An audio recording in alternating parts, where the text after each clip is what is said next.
உங்கள் favourite TV ஷோக்களை இனி miss பண்ண தேவையில்லை. ZEE5 இல் முற்றிலும் இலவசமாக காணுங்கள். இங்கேயும் எப்பொழுதும். டேய் கரிகாலா, என்ன சொல்லிட்டு இருக்க?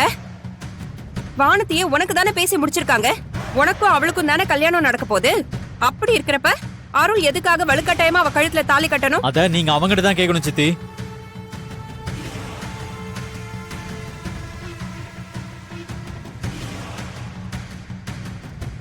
என்கிட்ட கேட்கணுமா? அப்படி ஒண்ணு நடந்திருந்தா தானே பதில் சொல்ல முடியும். அப்படி ஒண்ணு நடக்கவே இல்லையே. நடந்ததை திரும்ப திரும்ப நடக்கலன்னு சொல்றதுனால அப்படி ஒண்ணு நடக்கவே இல்லைன்னு ஆயிருமா என்ன? ஒரு பொண்ணோட வாழ்க்கையில விளையாடாத அருள். பெண் பாவம் பொல்லாதது. டேய், நீ தான்டா என் வாழ்க்கையில விளையாடிட்டு இருக்க.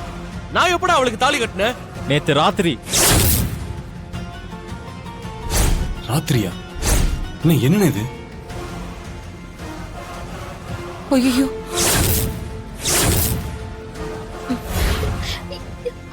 நேத்து ராத்திரியா? ஆமா, நேத்து ராத்திரி நீ சுயநினைவே இல்லாம கிடந்தேல.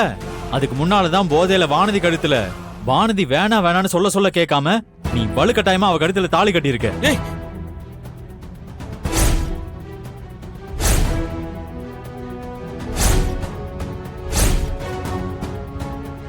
அக்கா, நம்ம போட்ட திட்டத்தை நமக்கே அவன் திரும்ப சொல்றான்.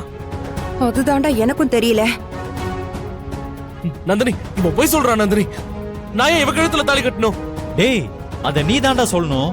டேய், நான் உனக்கு என்னடா துரோகம் பண்ண? ஏன்டா எனக்கு கல்யாணம் ஆக போற நேரத்துல இப்படி அபாண்டமா பழி போட்டுட்டு இருக்க? இங்க வந்து ஏன்டா கெடுக்க பாக்குற?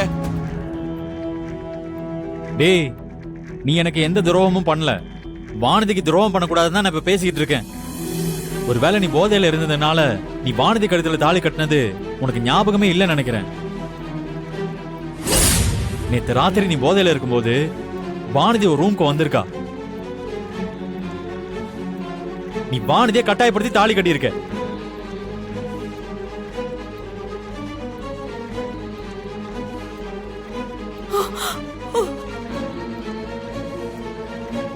டேய், அப்படிலாம் ஒண்ணு நடக்கவே இல்லடா. நீதான் நேத்து போதையில இருந்தியே. உனக்குதான் என்ன நடந்துச்சுன்னே தெரியாது. அது இங்க இருக்க எல்லாருக்குமே தெரியும். நேத்து நீ எந்த அளவுக்கு சுயநனவு இல்லாம இருந்தன்னு உனக்கு தெரியாதுடா. நேத்து நான் சுயநனவு இல்லாம இருந்ததால எதுவுமே எனக்கு ஞாபகம் இல்ல. ஆனா வானதிக்கு ஞாபகம் இருக்கும்ல. வானதி, நீ சொல்லு. இவன் சொல்ற மாதிரி நேத்து நைட் எதுவுமே நடக்கல. நீ தான் இப்ப உண்மையை சொல்லணும் வானதி. என்னை காப்பாத்து வானதி, இல்லனா என் வாழ்க்கையே போயிடும்.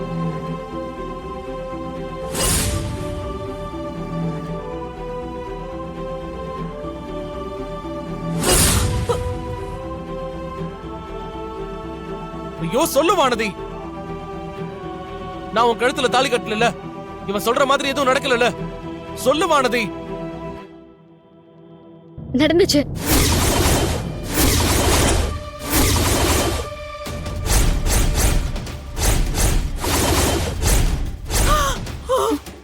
என்ன?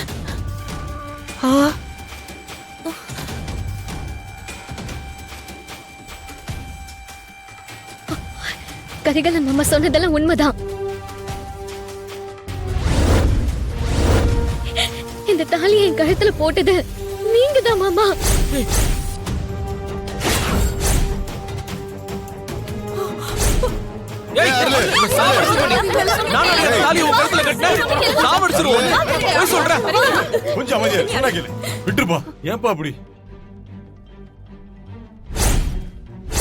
ஏன்டி இப்படி போய் சொல்ற?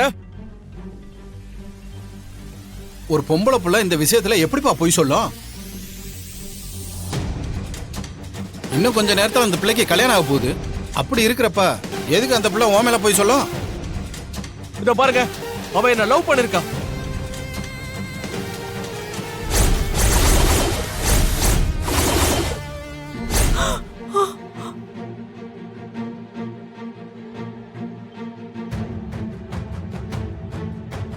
அது கூட எனக்கு இப்பதான் தெரியும்.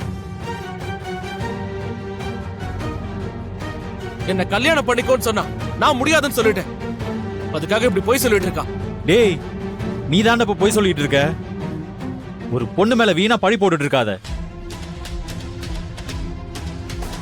டேய் என்னடா நீ ஏன் அப்படி பேசிட்டு இருக்கேன்னு எனக்கு புரியல.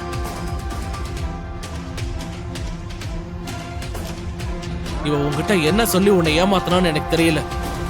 ஆனா நான் சொல்றதா உண்மை. கொஞ்ச நேரத்துக்கு முன்னாடி என்ன கூட்டிட்டு போனால, அப்பதான்டா அவ என்ன லவ் பண்ற விஷயத்தை என்கிட்ட சொன்னான்.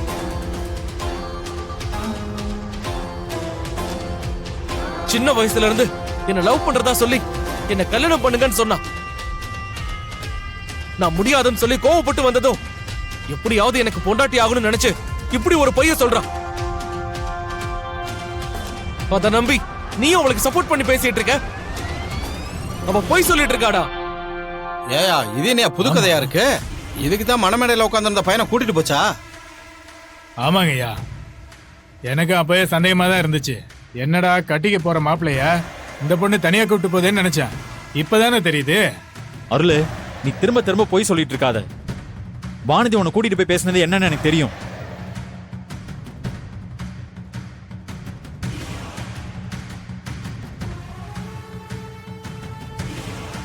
நீ நேத்து ராத்திரியே அவ சொல்ல சொல்ல கேட்காம போதையில அவ கழுத்துல தாலி கட்டி இருக்க. அதை எல்லாரும் முன்னாடி போய் சொல்லி இந்த கல்யாணத்தை நிறுத்திருந்தா வானதி உங்ககிட்ட சொல்லிட்டு இருந்தா. ஆனா அதுக்கு நீ சுய நினைவே இல்லாம நான் கட்டின தாலியை எப்படி என்னால ஏத்துக்க முடியும்னு சொல்லி கழுட்டன்னு சொல்லி அவளை மிரட்டி இருக்க.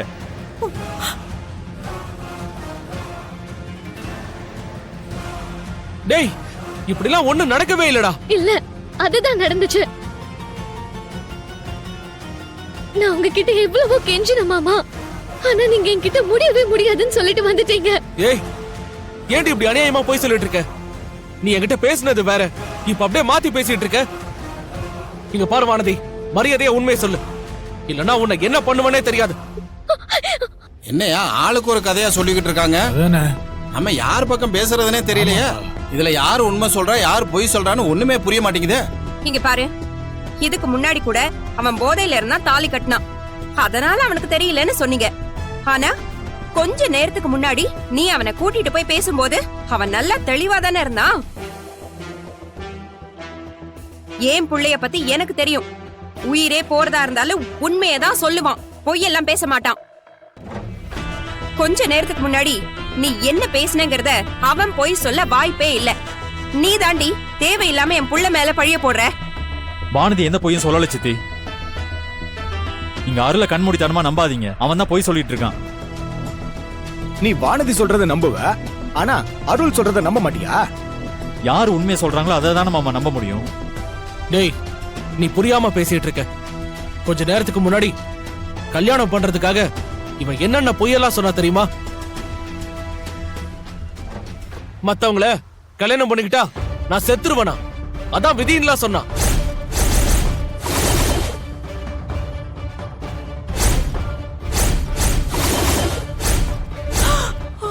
ஜீ5 ஆப்பை டவுன்லோட் செய்து அனைத்து எபிசோடுகளையும் இலவசமாக பாருங்க.